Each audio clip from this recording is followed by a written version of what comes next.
Good morning, Vidyarthi Mitro.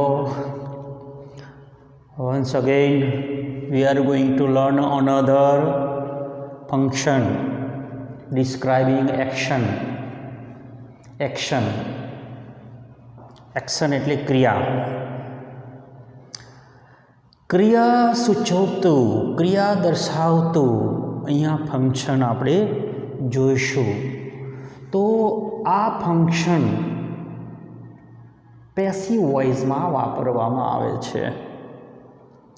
આ સમગ્ર function, આખું ફંક્શન આપણે પેસિવ વોઇસમાં વાપરશું. તો પેસિવ વોઇસમાં કર્મનું સવિશેષ મહત્ત્વ હોય છે, જેમાં કર્તાનું મહત્ત્વ ઓછું હોય છે. કર્તા ન દર્શાવવામાં આવે તો પણ ચાલે, પરંતુ કર્મ વગર અહીંયા પેસિવ રચના થઈ શકે નહીં. મતલબ કે આપણું ફંક્શન પેસિવનું છે, જેમાં કર્મનું જ મહત્ત્વ છે, કર્તાની હાજરી જરૂરી નથી.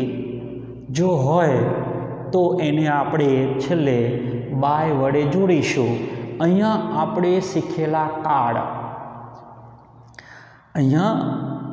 શીખેલા જે વિવિધ કાર્ડ છે, જેનો ઉપયોગ આપણે પેસિવ વાક્ય બનાવવા માટે કરશું. અહીંયા આપણે 3 પ્રકારે રચના લખી છે. વાક્યમાં ઉપયોગ કેવી રીતે થશે એ માટે અહીંયા પહેલા પ્રકારનું જે વાક્ય રચના છે, જેમાં કર્મ એમ, ઇઝ, આર, વોઝ અથવા વેર.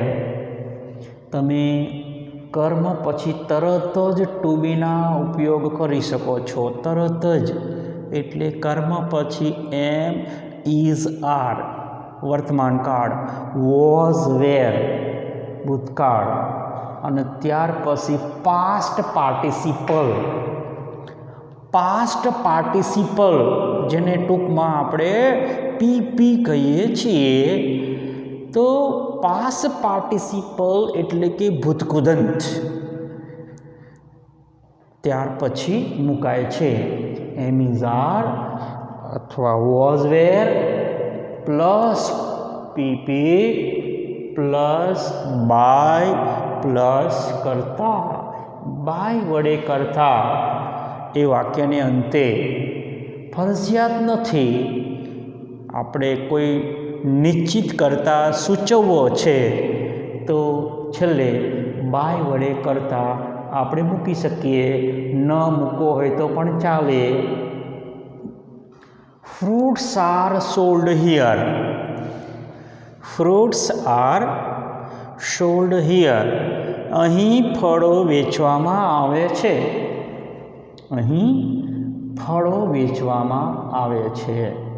તો અહીંયા આપણે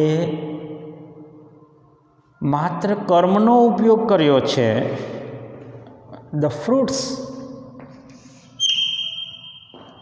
કર્મ છે, અને ત્યાર પછી આપણું ટુ બી આર, અને પાસ્ટ પાર્ટિસિપલ સોલ્ડ એટલે ભૂતકૃદંત, પાસ્ટ પાર્ટિસિપલ પીપી. તો કર્મ અને ટુ બી સાથે ત્રીજું રૂપ અહીંયા સ્થળ બતાવ્યો છે. હિયર એ સ્થળ બતાવ્યો છે. કર્તાને અહીંયા આપણે દર્શાવ્યો નથી, તો પણ આપણું વાક્ય બન્યું છે કે અહીંયા ફળો વેચવામાં આવે છે. Food was prepared by mother. Food કર્મ છે. વોઝ પ્રિપેર્ડ ટુ બી સાથે ત્રીજું રૂપ વોઝ પ્રિપેર્ડ. ખોરાક તૈયાર કરવામાં આવ્યો બાય મધર, માતા દ્વારા. કર્તાને મૂક્યો છે તો પાછળ મૂકી શકાય. ખોરાક માતા દ્વારા તૈયાર કરવામાં આવ્યો હતો. સોંગ્સ કર્મ છે. Songs are sung by Kumar Sanu. Songs are sung by Kumar Sanu. Kumar Sanu દ્વારા ગીતો ગાવામાં આવે છે. તો આ ત્રણ જે એક્ઝામ્પલ છે જે આપણે આપણી આ પેટર્ન પ્રમાણે કર્મ સાથે વર્તમાન કાળના એમિઝાર, ભૂતકાળના વોઝવેર સાથે પાસ્ટ પાર્ટિસિપલ ભૂતકૃદંત બાય વડે કરતા. તો આ પેટર્નનો ઉપયોગ આપણે સમજી શકીએ, યાદ રાખી શકીએ અને આવું ક્યાંય પણ વાક્ય બનાવવું હોય તો આપણે વાક્ય રચના પ્રમાણે બનાવી શકીએ અને હોય તો આપણે સમજી શકીએ. બીજું વાક્ય રચના આપણે જોઈએ કે કર્મ સાથે. કર્મ તો શરૂઆતમાં આવશે જ, કારણ કે જેનું મહત્ત્વ છે એટલે પહેલાં તો કર્મ જ આવશે. સહાયક ક્રિયાપદ શેલ, વિલ, મે, એનું ભૂતકાળ માઇટ પણ લઈ શકાય.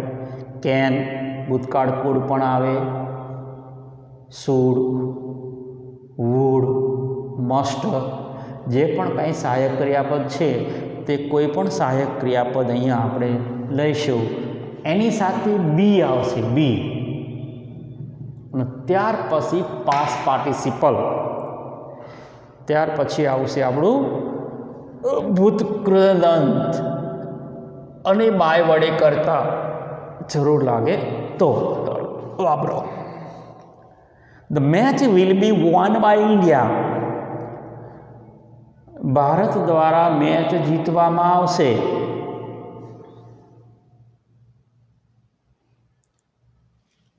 કર્મ છે ધ મેચ. મેચ છે એ કર્મ છે. વિલ બી વોન એ આપણું સહાયક ક્રિયાપદ સાથેનું ત્રીજું રૂપ છે, જેમાં આપણે બી મૂકીશું.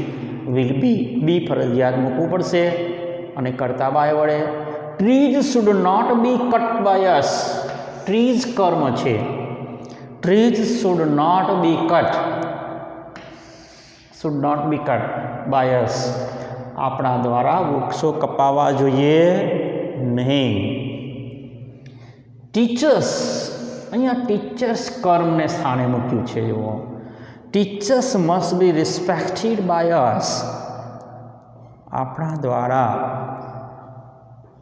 શિક્ષકોને માન અપાવવું જોઈએ. ઇટ વિલ બી, અહીંયા સર્વનામ તરીકે ઇટ માત્ર કર્મ છે. કર્મ છે સર્વનામ છે.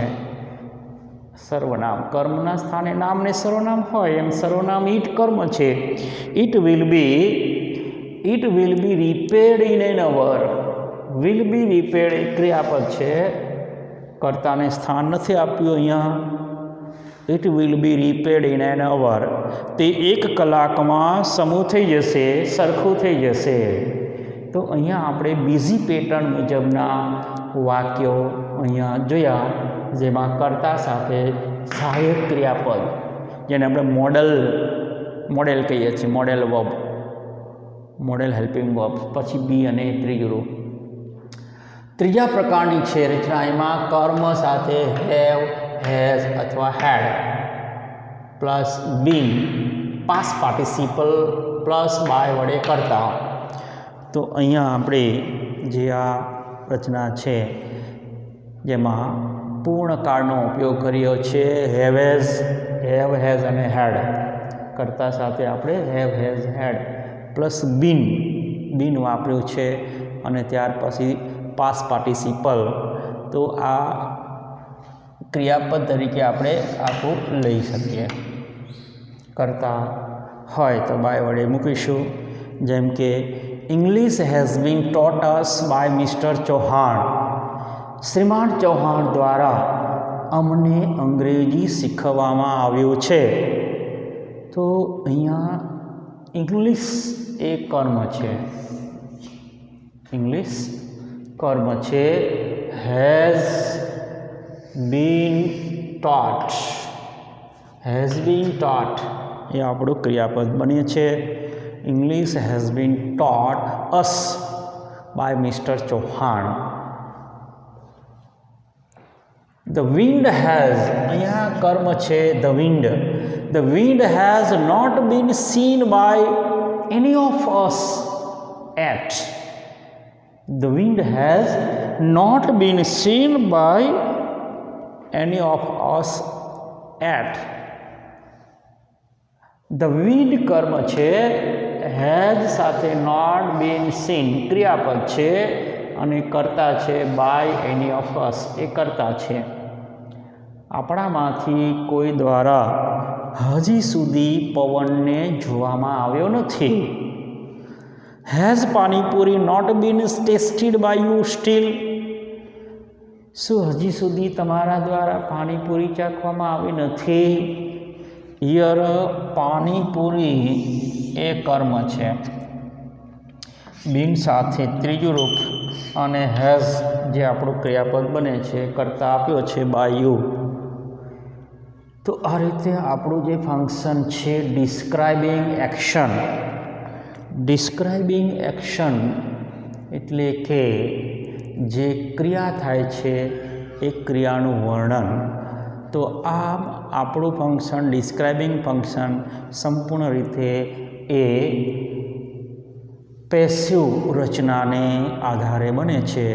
તો આ પેસિવ રચના જે છે જે પ્રકારે આપણે સમજી શકીએ છીએ, તો વાક્યમાં આપણે એની જે વાક્ય રચના છે એની પેટર્ન છે 3 પ્રકારની અલગ અલગ કાર્ડ દર્શાવે છે. તે મુજબ આપણે યાદ રાખી શકીએ, વાક્યને ઓળખી શકીએ અને વાક્ય કમ્પ્લીટ પણ કરી શકીએ. ઓકે.